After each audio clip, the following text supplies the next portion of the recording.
Dangote Refinery slashes petrol price to 865 naira per litre. Dangote Refinery has reduced the petrol price to 865 naira per litre, down from 818 naira. This comes after the Federal Executive Council ordered full implementation of Naira for Crude initiative aimed at strengthening local refining and reducing reliance on foreign exchange.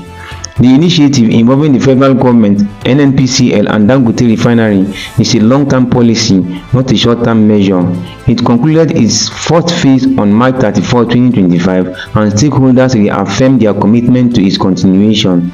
NNPCL also refuted claims of terminating the crude for Naira deal with Dangote, clarifying that the current 6-month agreement runs until March 2025, with discussions ongoing for a new contract. Since 2023, NNPCL has supplied over 84 million barrels of crude to the refinery.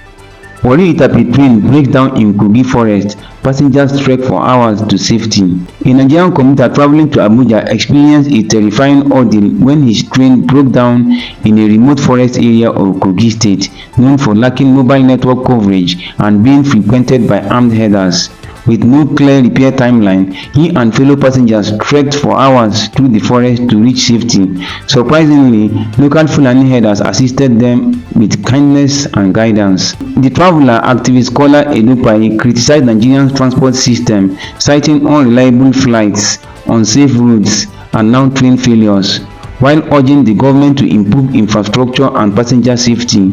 This incident recalls the deadly March 2022 Abuja-Kaduna train attack, where terrorists killed at least 8 people and kidnapped over 60 passengers. The event shook the nation, prompting criticism of railway security and causing delays in rail projects and a drop in public confidence. Most kidnapped passengers were eventually released after months in captivity, reportedly following negotiations and ransom payments. Federal government to build 100 housing units in each 774 local government areas.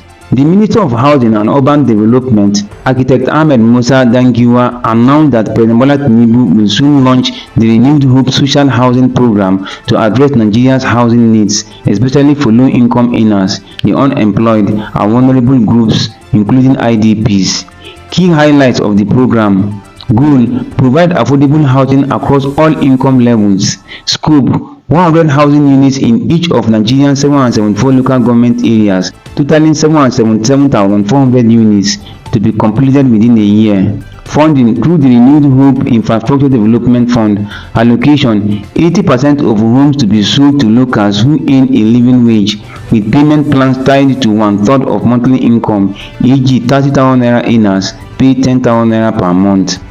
20% of homes to be given free to vulnerable citizens, e.g. widows, orphans. Facilities: each housing estate will include a school, police outpost, clinic, mall, and recreational areas. Context: this program is the third part of the broader Renewed Hope Housing Initiative, alongside the Renewed Hope Housing Estates and Renewed Hope Cities. During the announcement, Creative Sphere Limited expressed interest in partnering with the Ministry for an awareness campaign highlighting real estate's role in economic growth. Alleged assassination plot: Akpabio petitions IG, demands Natasha's prosecution. Senate President Gov't Akpabio has petitioned the Inspector General of Police seeking an investigation and prosecution of suspended Senator Natasha over an alleged assassination claim.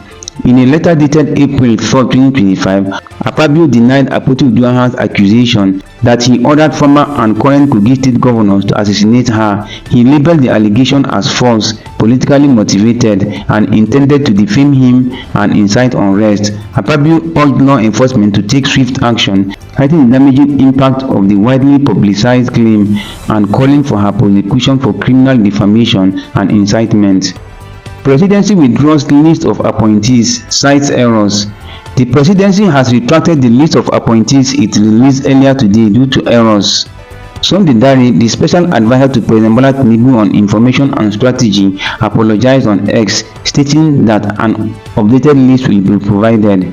The original list included 152 appointees, with the Northwest having the highest number, followed by the Southwest. Notably, names like that of the Chief of Staff, Femi Gbajabiamila, were missing. The Southeast had the fewest appointees at 16. The list release followed accusations of nepotism, as critics claim President Bola Tinubu has favored the Southwest in his appointments. The full list is in the description below. Lagos, Abia, Jigawa FG says 30 states to experience severe flooding. The Nigerian Hydrological Services Agency (NISA) has identified 1,249 communities in 30 states and the Federal Capital Territory (FCT) as being at high risk of flooding, while an additional 2,187 communities in 293 local government areas are at moderate risk. During the 2025 annual flood outlook unveiling, Joseph Ussef, Minister of Water Resources and Sanitation, highlighted the growing threat of flooding due to climate change. Key states like Abia, Benue, Lagos, and Rivers are expected to experience severe flooding. NISA introduced a community-based flood forecasting initiative offering location-specific and actionable forecasts. The agency also launched several projects, including a national flood insurance program pilot tested in Kogi and Jigawa, and the integrated climate resilience innovation project to improve food security and climate adaptation. In 2024, flooding caused 321 deaths, affected 1.37 million people, and displaced over 740,000. Follow for more. April 10, 2025.